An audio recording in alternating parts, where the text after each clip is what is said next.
तो आइए अब इसका माइनर को हम लोग फाइंड आउट करते हैं। तो सबसे पहला तो रोल नंबर लिखने आना चाहिए। रोल नंबर का मतलब पोजीशन से इसका, ठीक है, कि भाई यह जो 2 है इसका पोजीशन क्या है, A11, तो इसका जो कोफैक्टर होगा और माइनर होगा, तो चलिए हम एक तरफ माइनर लिखते हैं, दूसरा तरफ क्या, कोफैक्टर। तो M11 किसका है, माइनर, 2 का है। अरे 2 का माइनर, ठीक है, ये माइनर ऑफ 2। अच्छा यहाँ पे 2 एक ही है ना, ठीक है, नहीं तो और कंफ्यूजन बढ़ जाता है। तो आपको ये चीज लिखना इसलिए जरूरी होता है क्योंकि 2 मान लो यहाँ भी है। अब तुम बोलते माइनर ऑफ 2 इज दिस, अब टीचर क्या समझेगा, सामने वाला किसका मतलब समझे, समझ गए ना, क्योंकि ये जो है ना एंट्री रिपीट हो सकता है, 2 कई बार हो सकता है कि सारे में 2 ही हो, ठीक है, अलग बात है उस केस में आंसर 0 हो जाता है, ठीक है, लेकिन हो सकता है। तो ये माइनर ऑफ 2, यहां पर माइनर ऑफ 2 क्या है, M12। और M12 कैसे निकालेंगे, तो ये 2 देखो जहां पर प्रेजेंट है उस रो और उस कॉलम को खत्म कर दो, तो यह गया, क्या बचा, 0 4 5 -7। तो स्टार्टिंग में तुम इस तरह से कर सकते हो, ठीक है, आगे तो मैं यहाँ पर डायरेक्ट ही तुम्हें करता बोलता, ऐसे भूल जाओ, ऐसे मल्टीप्लाई कर, 0 × -7 0 -5 × 4 20, तो आंसर कितना, -20। तो वही चीज आएगा यहाँ से निकल के, 0 -20 कितना गया, -20। ये माइनर आ गया। पहले तुम सारा माइनर निकाल लो, उसके बाद कोफैक्टर निकालेंगे। अच्छा इसका भी तो उतना ही जरूरत है। तो अच्छा यहाँ पे माइनर अगर इतना निकला तो चलो मैं यहाँ पे कोफैक्टर भी इसके नीचे वाला बताता हूँ, बाकी तुम लोग करके मुझे बताओ। कोफैक्टर 1 2 कितना होगा, कोफैक्टर 1 2 कितना हो गया, -1 पे पावर, अच्छा ये 1 2 नहीं, ये 1 1 निकाल रहे हैं, तो -1 पे पावर कितना, 1 + 1 × माइनर 1 1, तो -1 पे पावर 2 हो गया, दैट इज 1, और यहाँ से कितना आया, -20। तो माइनर और कोफैक्टर दोनों यहाँ पर क्या है, सेम। और वो तुमको पता है वो कौन सा केस में होता है, अदर वो एलिमेंट 0 हो जाए माइनर कोफैक्टर, और क्या हो, लोअर सबस्क्रिप्ट का सम इवन होना चाहिए, ठीक है। बताओ M12 कितना होगा, यहां से M12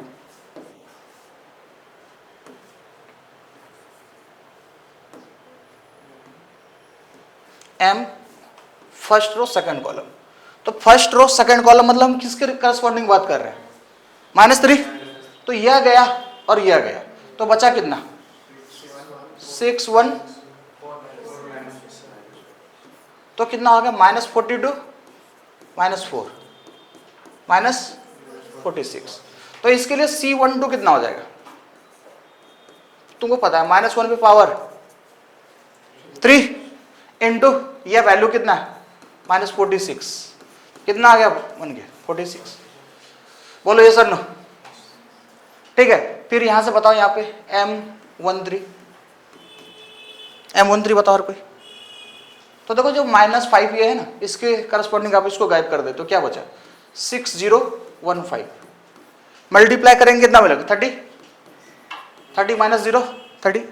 तो अगेन यहाँ पे माइनर को फैक्टर बराबर हो जाएगा इस केस में भी, नहीं जी, क्यों, क्योंकि लोअर सबस्क्रिप्ट का सम क्या आ गया, यहाँ पर इवन आ गया, तो यहाँ पर C13 भी 30 आ गया।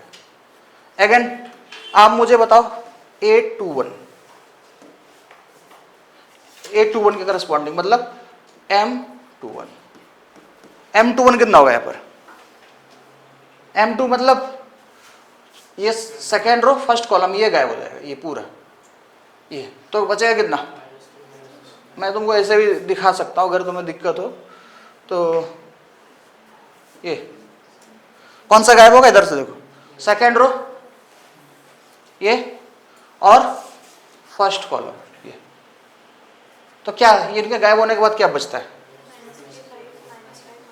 तो स्टार्टिंग में तुम्हें थोड़ा सा लगता होगा ऐसा है कुछ भी नहीं, तो -3 5 और फिर कितना -5 -7, तो -3 × -7 इज +21 और माइनस फॉर्मूला से, और -5 × -5 -25, तो तो ये -25, माइनस माइनस कितना हो जाएगा बेटा, प्लस, ठीक है, तो कितना हो जाएगा 46। अच्छा यहां से C21 भी कितना हो जाएगा, माइनस के साथ आ जाएगा ना, -46। कितना एलिमेंट का निकल गया, 4। चलो और 5 का निकालो,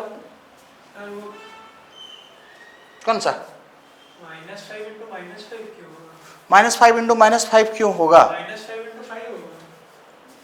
अरे भाई ठीक है, तो -5 इंटू 5 -25 नहीं होता है, ठीक तो है, -5 इंटू -5 पता है आजकल +25 होने लगा है ठीक है, ठीक है ना। उसके बाद फिर देखो,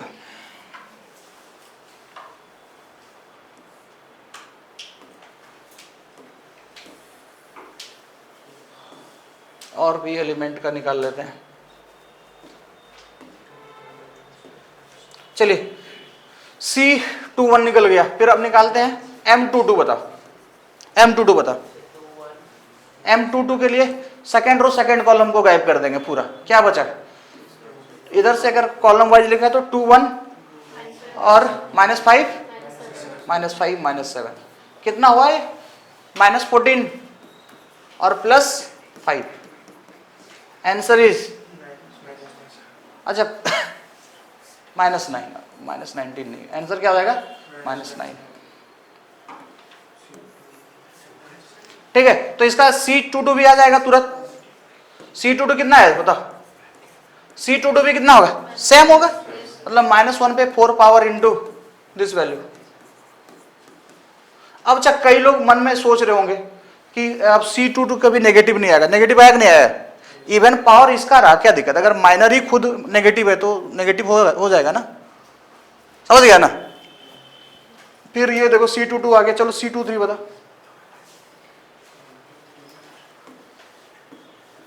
C22 से पहले किसका जरूरत पड़ेगा, M23 second row third column को गायब कर दीजिए, सेकेंड रो और थर्ड कॉलम, क्या बचा इसको गायब करने के बाद, अच्छा कॉलम वाइज बोल रहे हो। अच्छा जब भी तुम किसी को बताओ ये चीज तो तुमको यह कहना चाहिए सर कॉलम वाइज बोल रहा हो या फिर रो वाइज, ये मैटर करेगा, समझे ना। तो आगे से मैट्रिक्स डिटरमिनेंट में जब भी बोलिए तो ये चीज जरूर मेंशन कीजिए। तो ये 2 1 हो गया, और फिर क्या हो जाएगा, -3 और 5, कितना हो गया यहाँ से 10 प्लस 3 क्यों हो गया, समझ में आया, माइनस फॉर्मूला से, और 1 इंटू -1 कितना होता है, अरे 1 इंटू -3 कितना, -3, तो माइनस माइनस गया +3, तो ये आ गया आपका वैल्यू 13। तो C23 कितना हो जाएगा यहाँ पर, -1 पे पावर 5 इंटू 13, तो कितना -13, ठीक है, यह हो गया। अब चलो और आगे, अभी तो 2 रो का खत्म हो गया चीज, तो आगे चलते हैं। पहले M31 कितना होगा बाबू, इस रो या जो 1 है जिधर, इसको गायब किया, कितना बचा, -30 -5 4, तो ये कितना हो जाएगा -12 और ये 0, तो यहां से लगे हाथ क्या लिख दो, C31 भी कितना हो जाएगा, -12 भी होगा क्योंकि इवन पावर है, अरे -1 पे इवन पावर आ जाएगा। फिर बताओ M32 बताओ, निकाल पाओगे, मैं डायरेक्ट लिखता हूं, यह गया कितना हो गया 8 और +30, 8 + 30 38, आ रहा है तुम लोग ऐसे देखो, तो डिटरमिनेंट फॉर्म में लिख लेना ना। तो यहां से अगर ये आ गया तो C32 भी कितना -38, ये -38, क्यों, क्योंकि ये ऑड पावर है सब, ठीक है। फिर आगे क्या बच गया, M33 देखो, थर्ड रो थर्ड कॉलम को गायब करो, 2 क्या बचता है डिटरमिनेंट, 2 × 0 0, और -6 × 3 -18, माइनस प्लस, तो 18 हो गया, ठीक है ना। और यहां से फिर ये C33 भी क्या हो जाएगा 18, C33 भी वैल्यू कितना निकल के आ गया 18। यहां तक कोई दिक्कत है किसी को, कोई कंफ्यूजन। तो यह हमारा सारे के सारे माइनर और कोफैक्टर। मैं फिर से बता रहा हूं, जब तुम मैट्रिक्स मेथड पढ़ोगे ना, वहां 9 के 9 एलिमेंट के माइनर निकालने होंगे, एक 5 मार्क्स का क्वेश्चन आता है डेफिनेटली। तो वहां पे माइनर निकालने पड़ते हैं, मतलब कोफैक्टर का जरूरत पड़ता है। तुमको पता है कि इवेल्युएशन में किसका जरूरत पड़ता है, माइनर का या कोफैक्टर का? बताओ, इधर ध्यान दो, किसका पड़ता है इवेल्युएशन में? कोफैक्टर का जरूरत पड़ता है, लेकिन कोफैक्टर के लिए किसका जरूरत पड़ता है? माइनर का। समझ गए ना? तो ये सारे के सारे वैल्यू निकालने आना चाहिए, जल्दबाजी नहीं करना है बिल्कुल। अगर तुम्हारा एक भी गलत हुआ तो आंसर जो है मिसमैच करने लगेगा। ठीक है, अब यह आ गया भाई, यहां तक तो ठीक है, ये हमारे सारे माइनर आ गए और सारे कोफैक्टर आ गए। बात लेकिन इससे थोड़ी ना बनेगा। अब इसने बोला है कि इवेल्युएट भी कीजिए। अच्छा, इवेल्युएट करने तो बोला है, ठीक है, एज इवेल्युएट नहीं बोला है, ऑल्सो इवेल्युएट, ऑल्सो इवेल्युएट। अच्छा, किसके रिस्पेक्ट में? रो 1, रो 2, कॉलम 1, कॉलम 3। तो चलिए रो 1 के रिस्पेक्ट में पहले करते हैं।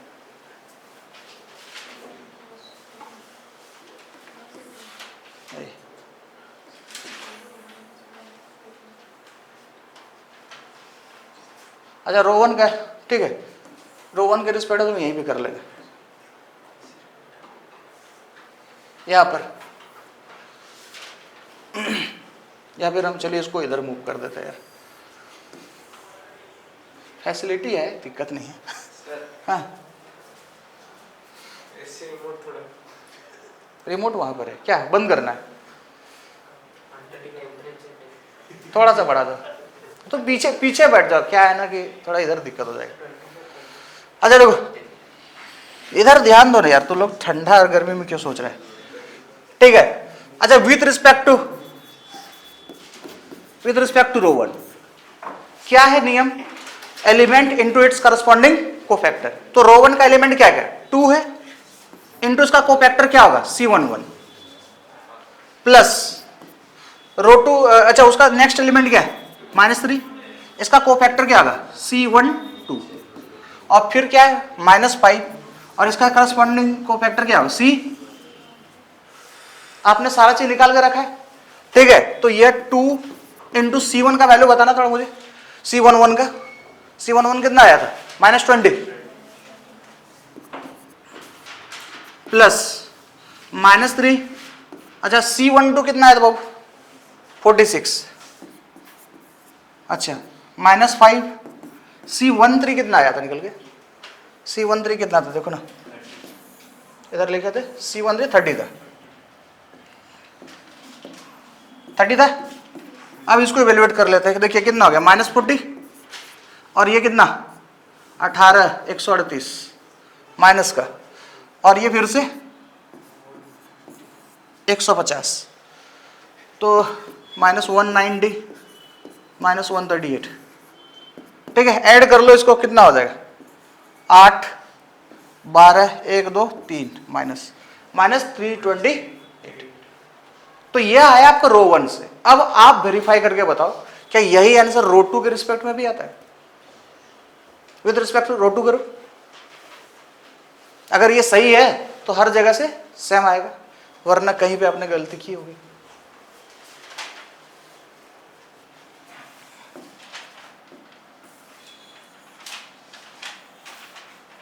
विद रिस्पेक्ट टू रो 2 की, विद रिस्पेक्ट टू रो 2, ठीक है, विद रिस्पेक्ट टू रो 2 देखो तो क्या आ गया एलिमेंट? 6 इंटू, ये बताओ इसका कोफैक्टर क्या होगा? 6 का कोफैक्टर को क्या लिखेगा? C21। अच्छा, फिर ये 0 है तो आगे लिखने की जरूरत है ही नहीं, अरे C22 लिखो, 0 C22, और फिर कितना? नेक्स्ट एलिमेंट कितना? 4 इंटू C23, ठीक है, 6C21 का वैल्यू कितना है? 621 का वैल्यू कितना है? -46। अच्छा, इसको लिखने का अब आगे जरूरत नहीं कि कुछ भी रहा निकालने का, ये C2 जरूरत ही नहीं, क्योंकि मल्टीप्लाई क्या हो? 0, ठीक है। तो देखो डिटर्मिनेंट में 0 और 1 बड़ा काम का चीज होता है। अब प्लस 4 टाइम्स C23 बताना कितना है? -30, -13, जरा देखो इनका सम करके कितना आता है? आ गया इसका मतलब क्या हुआ, सही है।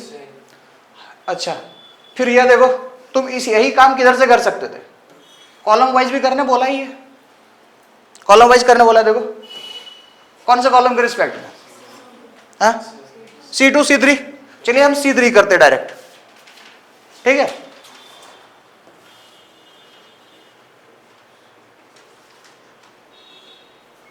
अरे C2 करने से थोड़ा और आसान है, क्यों, देखो जब भी इवेलुएट करो ना बेटा, ध्यान रखो, सुनो सुनो, जब भी इवेलुएट करो, अब तो तुमको पता चल गया किधर से भी कर सकते हो, जहां मैक्सिमम नंबर ऑफ जीरो हो, जिस रो है जिस कॉलम में, वहां से करो, क्योंकि सारे का सारे ये तो क्वेश्चन में मेंशन किया, वरना अदर क्वेश्चन में मेंशन नहीं करता, ये तो सिखाने के लिए मैंने मेंशन कर दिया इसको कि सारे को फैक्टर निकालो।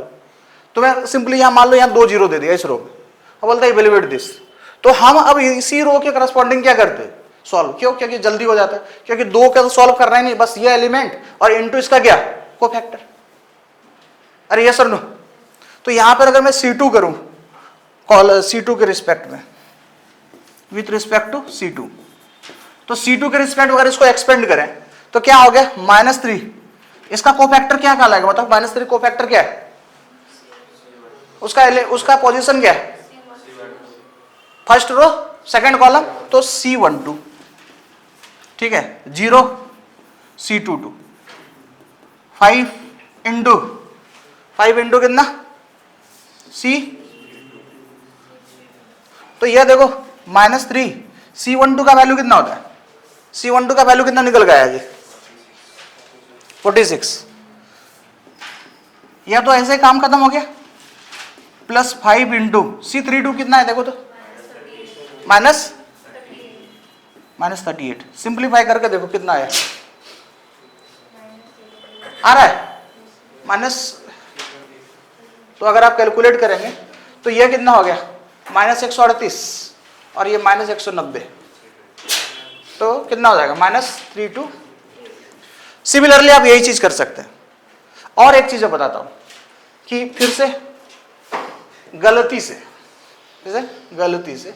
किसी बच्चे ने क्या किया, एलिमेंट तो इसका लिया, कोफैक्टर इसका ले लिया, ठीक है, क्या कर रहा है कोई बच्चा, गलती से बाय मिस्टेक एलिमेंट तो इसका लिया लेकिन कोफैक्टर ले लिया इसका, हम उसका आंसर क्या आएगा, 0, ठीक है। अगर हम क्या किए, इफ, ठीक है, 2 इंटू हमने इसका, ये एलिमेंट है, ठीक है, ये नहीं लेके उसका जो दूसरा कोई रो है उसका कोफैक्टर ले लिए, 6 के रिस्पेक्ट में ले लिए, 6 के रिस्पेक्ट में क्या होगा, C,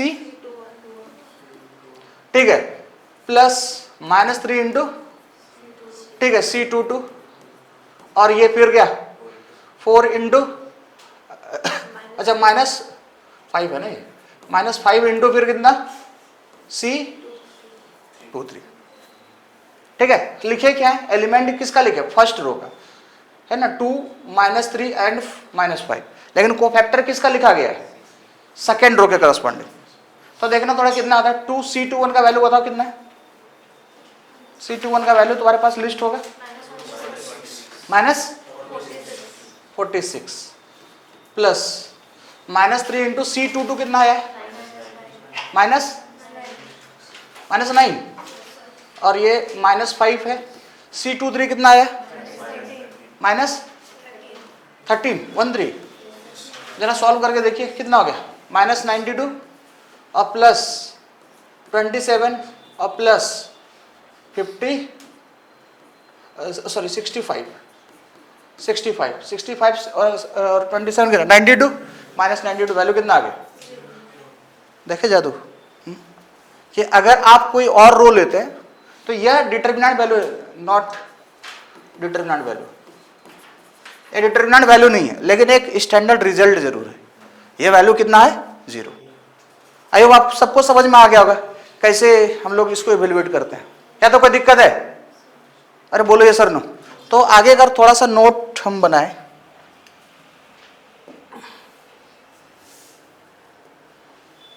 तो अगर 3 एलिमेंट के करस्पॉन्डिंग हम लोग लिख रहे हैं साइड, है ना, ऐसे, तो हम लोग ओपन करते क्या ले, प्लस माइनस प्लस, ठीक है। अगर सेकेंड रो के करस्पॉन्डिंग ओपन करेगा क्या होगा पता है, साइन प्लस माइनस, फिर ये प्लस माइनस माइनस है तो प्लस, प्लस है माइनस, ऐसे तुम किसी भी रो के करस्पॉन्डिंग कर सकते हो, ये ध्यान रखना, लेकिन ये साइन सही लगना चाहिए। तो ऊपर वाला अगर तुमको पता है प्लस माइनस प्लस, तो इधर से कॉलम वाइज चलना, चलते जाओ, अल्टरनेट करते जाओ। यहां भी अगर तुमको माइनस पता है, माइनस प्लस माइनस, तो अगर तुम यह खुद लगा रहे हो तब अब तुमको कोफैक्टर लिखने की जरूरत नहीं, वहां पे क्या माइनर काफी है। अरे माइनस ही उसको क्या करता था, कोफैक्टर बनाता था। समझ गए बात को, काफी आज के लिए इतना, ठीक है। तो अभी तो जब तक क्लास शुरू नहीं हो जाता है आप लोग का स्कूल, तब तक तो डेली ही आइए, समझ रहे ना, ठीक है। तो ये जो नोट्स है ये आपको मिल जाएगा ग्रुप में, ठीक है। थैंक यू, बहुत शुक्रिया।